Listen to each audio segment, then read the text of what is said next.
Hello there! Welcome back to UB Studio. I am excited to bring my second vlog for self-portraits, tips and tricks. It's kind of repeating elements, but I did want to go in deep and introduce some new elements to take your self-portraits in your room. 안녕하세요, 유비입니다. 이번에 벌써 두 번째 자화상 사진 찍는 방법 이것저것 정보와 팁들을 가지고 왔습니다. 두 번째도 시청해주셔서 감사하고 지금 당신의 방에서 자화상을 찍을 수 있도록 제가 최선을 다해 돕겠습니다. 그럼 시작해볼까요? I'm going to start with planning again because planning is always there. I know it's still 10%, but that 10% actually makes their 90%, like I mentioned last time.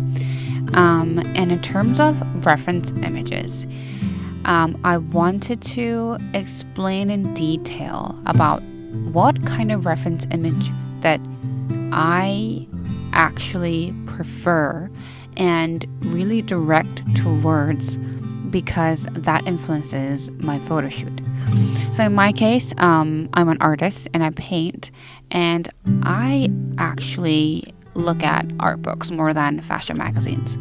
So I have painting references a lot. So meaning, I want to recommend that you should not limit your references to just photos. Just because you're taking photos, it doesn't have to be photos as your reference. Actually, I believe different medium or genres of art, the more you are exposed to different things, I believe there's more creativity that really stirs you and that really triggers new ideas and elements that you can't really thought of in the same kind of category.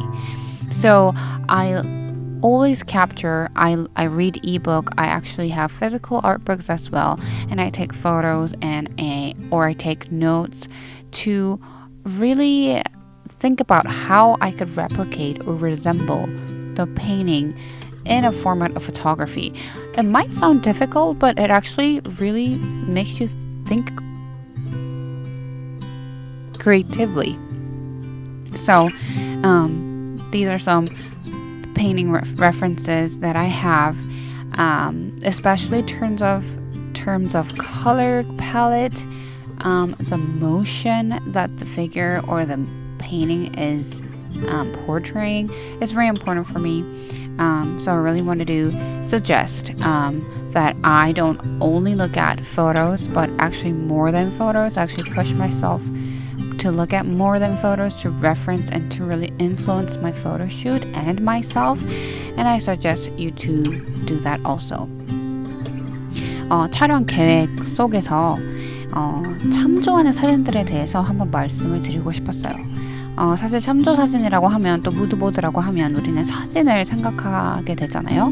그런데 저는 사실 사진을 많이 보기보다는 제가 좋아하는 명화나 그림을 많이 보는 편입니다. 그리고 그것을 좀 고의적으로 저의 참조 사진으로 두는 편이에요.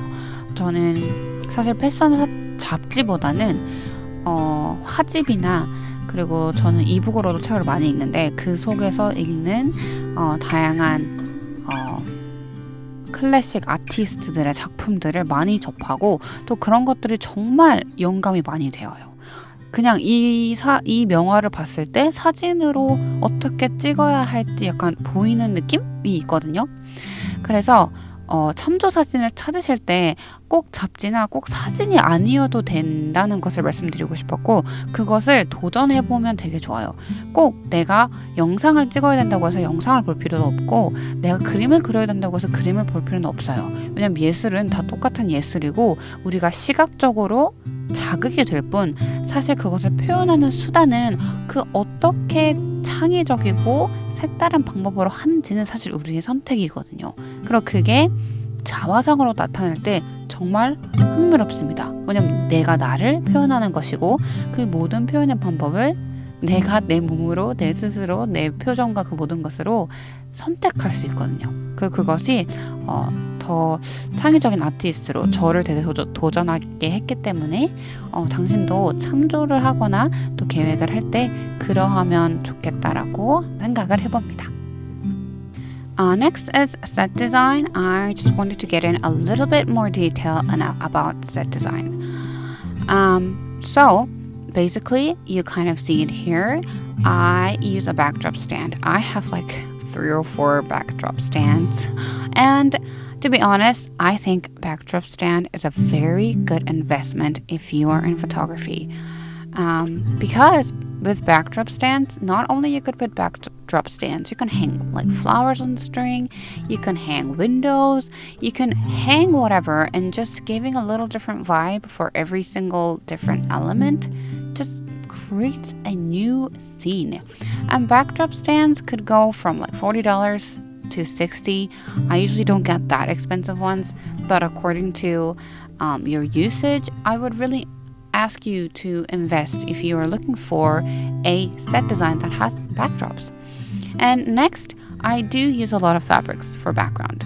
And usually, fabrics do create a very elegant atmosphere. And I get those like vintage lace fabrics or floral fabrics from vintage stores.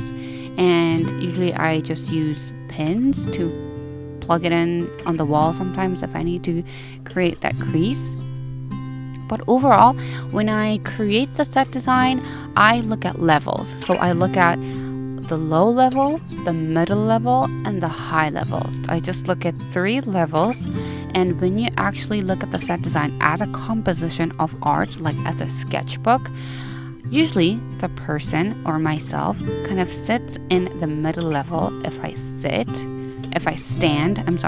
but if I sit, I kind of go on the lower level. So with the fabric, what I could do, I can hang it on the backdrop stand and fill the higher level. And in the middle level, I could probably hang like flowers or an artwork could hang on the wall, or I could stand so my head could be in the middle level.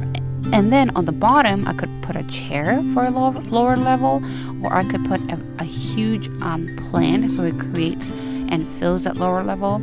So I look at composition and levels when I look at set design, because it's a 2D result anyways. We have to think about levels and how to fill those with balance. 다음은 세트 디자인인데요. 제가 꼭 사용하는 세트 디자인의 툴 중에 백드롭 스탠드가 있습니다. 사진 촬영을 꾸준히 하실 거면, 특히 실내에서 하실 거면 물론 실외에서도 도움이 되지만 백드롭 스탠드를 투자하시는 것을 추천합니다. 달러로는 사실 40불에서 60불이면 구입이 가능한데요. 저는 한 4-5개를 가지고 있거든요. 그 4-5개가 있으면 이제 뒤에 천을 깔고 앞에 창문을 걸고 또 그 앞에 꽃을 걸고 이런 식으로 레이어를 만들어서 그 씬을 만들고는 해요. 그리고 저는 이제 주로 천을 빈티지 샵이나 구제샵에서 자주 구입을 하는 편이라서 그 천들을 주로 뒤에 많이 거는 편이고, 그렇게 무겁지 않은 제품이거나 소품이면 그냥 앞정으로 그냥 벽에다 박고는 합니다. 세트 디자인은 저는 되게 간단하게 생각해요. 그런데 그냥 평면적인 그림 작품으로 봤을 때 레벨을 봅니다. 1차 레벨은 이제 바닥 쪽이고, 2번째 레벨은 약간 우리의 허리 정도, 아니면 우리가 서 있었을 때 사실 어깨 정도, 그리고 3번째 레벨은 이제 머리 쪽이겠죠, 우리가 서 있을 때. 그러면 그 레벨을 구도가 밸런스 있게 맞추는 게 되게 중요하다고 생각해요. 그래서 천으로 주로 가장 위 그리고 중간 레벨을 맞춰서 이 천이 약간 이렇게 주름을 만들면서 떨어질 수 있게 그렇게 레벨을 채우고, 만약에 제가 그 대상이 일어서 있을 때 사실 중간 레벨을 채우거든요. 그러면 그 가장 밑에 있는 레벨에 의자를 두던가 아니면 큰 화분을 놓아서 그 가장 밑에 레벨을 채워주면 사실 이게 밸런스가 잡힌 세트 디자인이 만들어지기가 되게 쉽거든요. 그래서 저는 그냥 정말 미술 작품을 보듯이 이렇게 3등분으로 나눠서 어떻게 이걸 채우면 밸런스 있게 그리고 대상을 잘 드러낼 수 있는지 고민하면서 그렇게 세트 디자인을 짜는 편입니다. Second is the use of lens. I had a question of how my photos look so buttery smooth with a lot of bokeh and how flowers kind of blend in as it comes closer to the lens and with the lens flare and all that. So that answer is probably the lens. So I use two lenses. So one lens that I use is a prime lens. It's a 50mm lens, RF lens for Canon. And obviously, usually prime lenses are usually used for portraits. And the main photos that I usually have for my faces or close-ups of my still lifes or my body parts is usually with this prime lens. And usually prime lens have a very low f-stop, meaning lower f-stop does create a lot of bokeh and blurriness and also lens flare.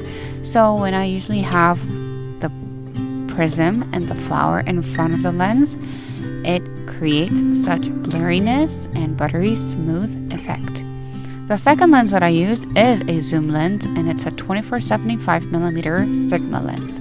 And of course, this is used for full body shots or upper body shots or anything that I have to zoom out in my small area. And this does have a lower f-stop compared to any other zoom lens, which is f2.8.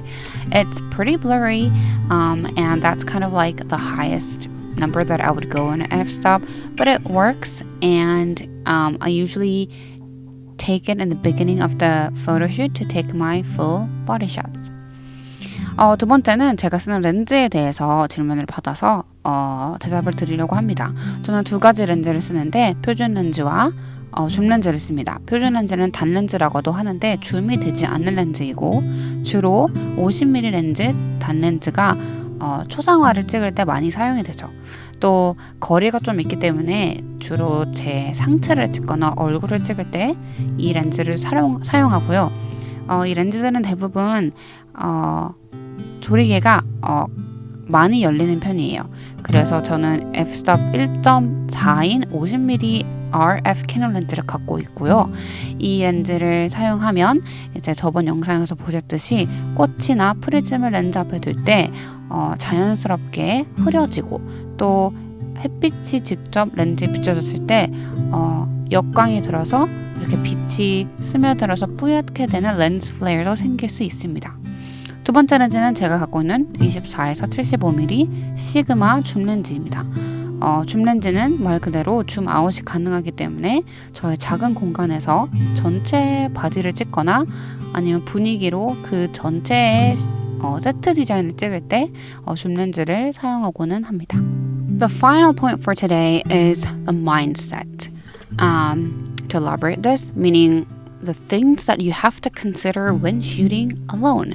This was also a question that I had received from a supporter for my self-portrait vlog.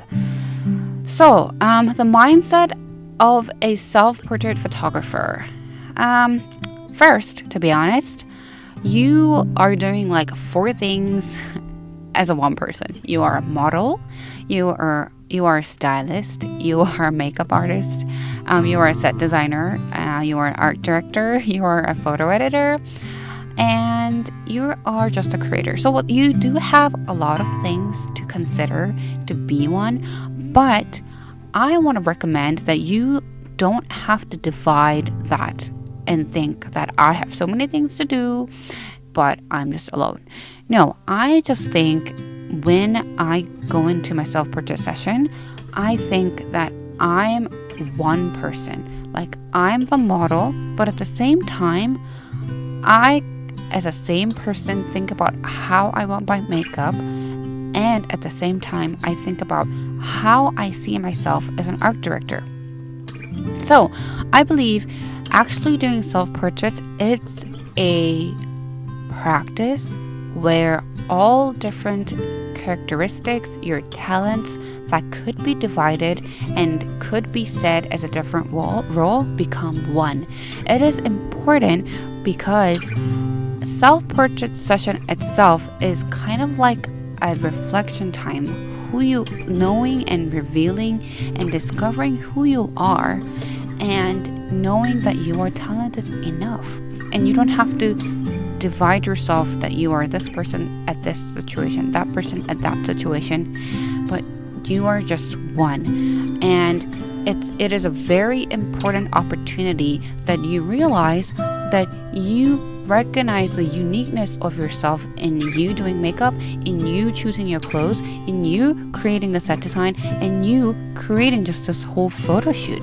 You don't have to say, oh, I don't know how to dress, oh, I don't know how to make the set design, I don't know how to take care of good photos. No, you would realize that your uniqueness has no boundaries. It doesn't mean that there's rules that restrict you. So as a mindset, I just think, and I kind of challenge myself, oh, I could do it. I mean, this makeup, I think I could pull it out. This dress, I think I'll be able to really show it and elegantly through photo shoot.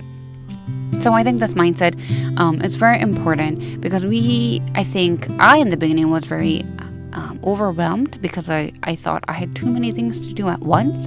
But as time went past, I realized whatever I do, that kind of doesn't matter. What matters is that I have such uniqueness inside me. And the second point is that this photo shoot, a self-portrait photo shoot, I think about it as a quality time to see myself. So, seeing means caring and loving. When you care and love somebody, you constantly look at them. Not just looking at them, but really seeing them. And I want to really exaggerate and emphasize that self-photo shoot is different from selfies. Selfies is a 1-second thing, right? You don't have to make a set design. You don't have to plan this. You don't have to make a scenario. And mostly, selfie is to show to public and be approved by people. But self-portrait photo shoot is all about really discovering, exploring, finding the various beauties that's in you that you don't know. And you take time to really choose the garment, to really do makeup and hair on you, and really take time to create that scenario, an emotional mood board, and a set design to make you look something or somebody that you might have not known, but that is inside you. So I believe creating photo shoot is really accepting yourself and spending quality time with myself. I don't want to call it self-love because self-love it seems like it's kind of demanded in this society, but self-portrait photo shoot is not demanded. It comes naturally during the process and it takes time. And it shouldn't be demanded.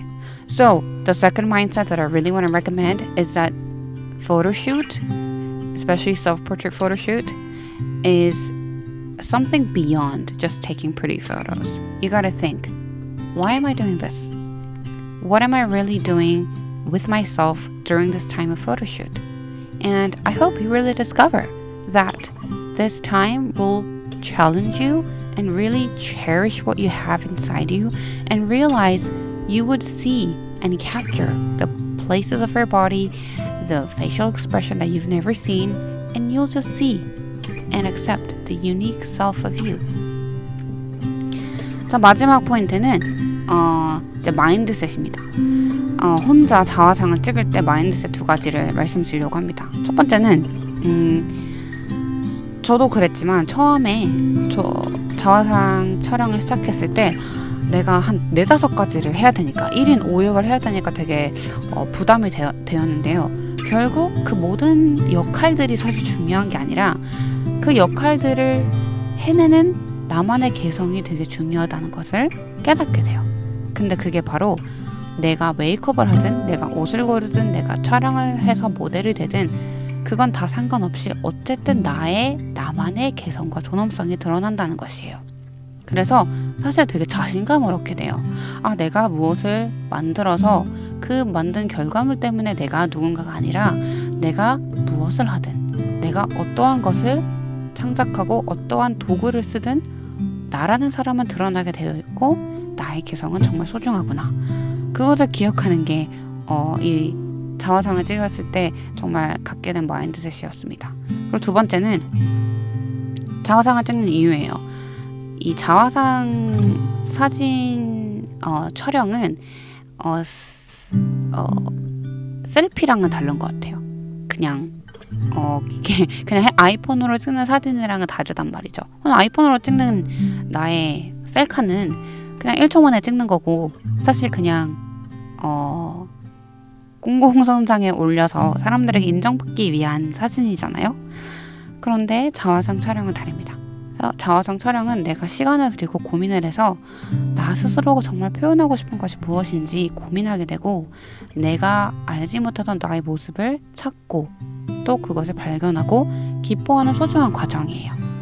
그래서 도전을 하라고 권해드리는 거죠. 이게 그냥 예쁜 사진을 찍기 위함이 아니라 내가 알지 못했던 내 안에 있는 모습들 그리고 내가 사실은 사랑하지 못했던 나의 모습들도 사실 계속 바라보다 보면 이뻐 보이고 또 되게 사랑스러워 보이거든요. 저는 그게 제가 12번의 촬영을 거듭해서 깨닫게 된 마인드셋이기 때문에 당신도 이렇게 생각하면서 촬영을 하다 보면 조금 더 나를 기다려주고 또 조금 더 조심스럽게 바라보고 또 자신감 있게 촬영할 수 있을 거라고 생각합니다.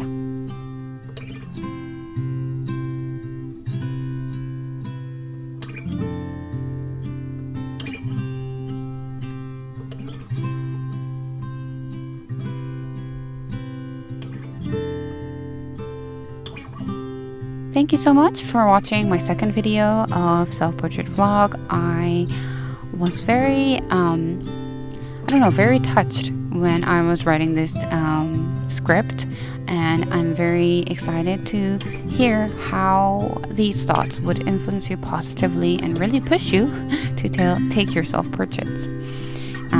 See you in the next video, and thank you for watching. 두 번째 영상을 함께 시청해주셔서 감사하고 또 제 목소리를 들어주셔서 감사합니다. 또 다음 영상에서 함께 자화상 어떻게 찍을지 고민해보고 또 좋은 정보들과 팁으로 돌아오겠습니다. 그럼 안녕!